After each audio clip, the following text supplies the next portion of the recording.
although our Minister of Rural Development and Land Reform announces his policies as a radical departure, they miss most of the really important issues in our food system, and they actually take us back to a much more conservative agenda. Clearly, inequality starts with land. Colonial conquest, all of you know the story, land dispossession, a process of forced removals that relegated the majority of our population to 13% of the land, that put people in distant, racialized poverty traps far away from the big cities, and in poverty traps far away, even in the metropolitan areas, poverty traps far from the business centers of town. And very crucially, a lot of apartheid, and I'll just flag this now, was a response by a government that was worried about how was it going to respond to the political challenges of a process of de-agrarianization. If large numbers of poor black people were going to start leaving the land, what was going to happen?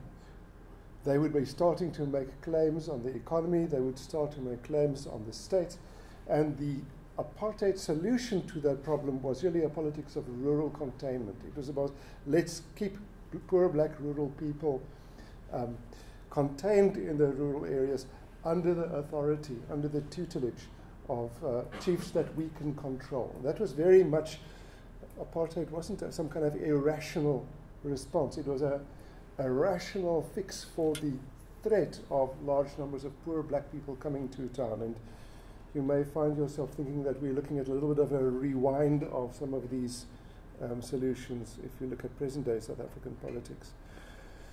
But apartheid is only part of what created poverty in South Africa. A very important part of the story of poverty in South Africa is not only about people being relegated to the periphery, but also what happened at the center of the South African economy. And what you see developing in the South African economy is, in a way, what you might call almost call an overdeveloped economic core, highly concentrated. Something like 80% of the capitalization of the JSE owned, shared between 6 and 8 companies. Largely concentrated in minerals and energy, and a very, very concentrated finance and retail sector, and crucially, retail sector which is dominated by corporates that have very powerful distribution networks, spatially extensive distribution networks. I always say, when I give this talk, that if you do research in South Africa, one of the main symptoms of the problem is that no matter where you go, no matter how deep into the rural areas, you're never more than 10 kilometers from a cold beer. Now that's very nice if it's a hot day, but it tells you something about the enormous reach and the power and the efficiency of the big corporates that control our retail economy. So that even in the most poorest rural areas, Checkers and Boxer, Nando's, Chicken Licken, Cell C, Telkom, KFC, Eskom can still make money.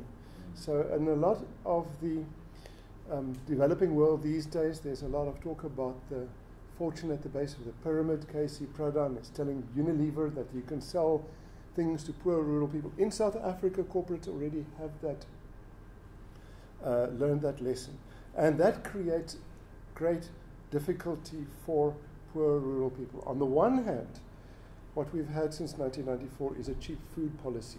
Government has promoted large-scale agriculture, supported the spread of supermarkets, because the belief is this is going to increase our ability to get cheap food into the hands of the urban working class.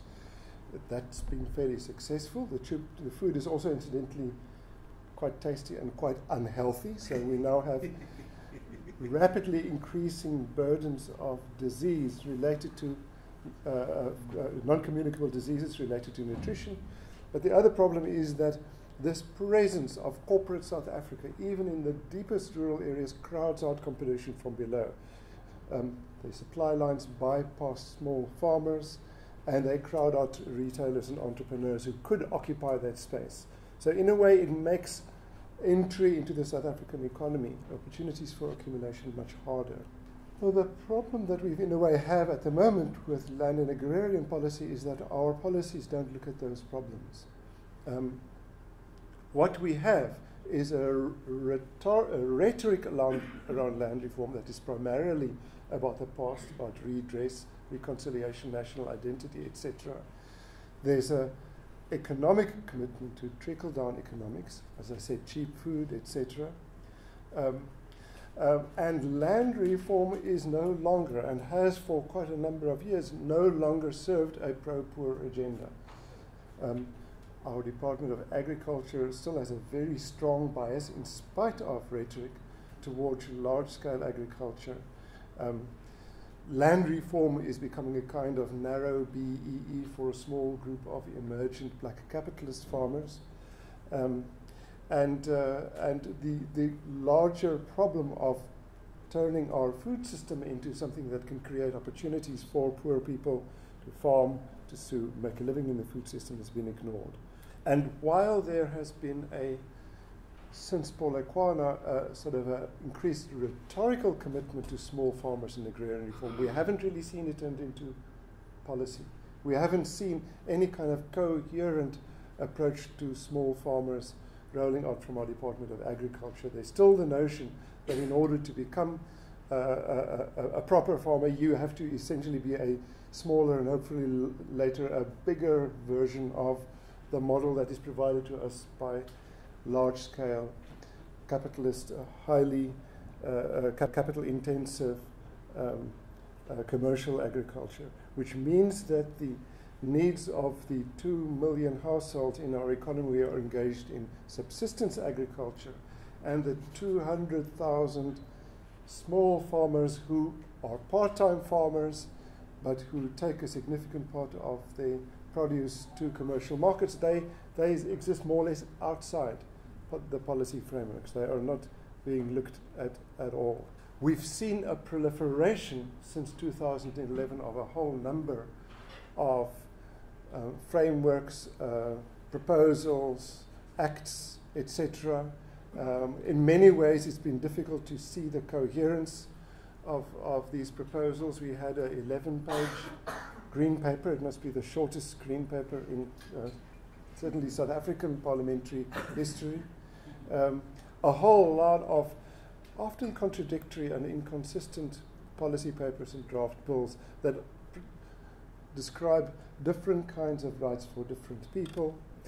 They are, despite what we see in the department's documents, not really well integrated into the existing big pictures. For example, the new growth plan and the new national development plan for the future of our rural areas. But what we see is a continuing bias towards a small number of emergent male black capitalist farmers rather than the large numbers of the rural poor.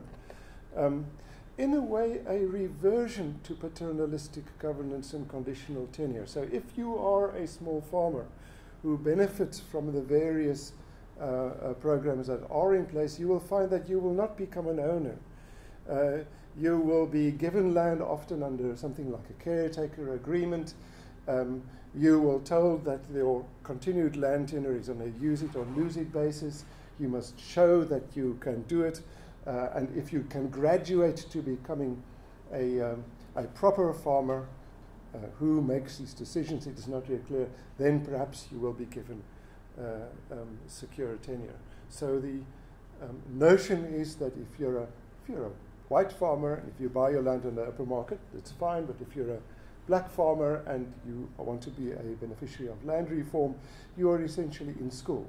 You will be under the tutelage of officials in the Department of Rural Development and Land Reform, and if they judge that you are ready to graduate, you will do so. So one of the things that we see is a kind of perpetuation of these paternalistic approaches to small farmer development that we saw in the homeland governance. And in a way, what I would argue is a reinvigoration of strategies of rural containment. In a way, I think there is a political rationality to this cozying up to traditional leaders that we see in the rural areas. It is partly that the traditional leaders themselves need it, They lack real legitimacy, and they need to have their legitimacy bolstered by law. But they're also very convenient allies for a government that is looking for partners in the question to how are we going to contain, how are we going to govern this large population of people who are unemployed, who are poor,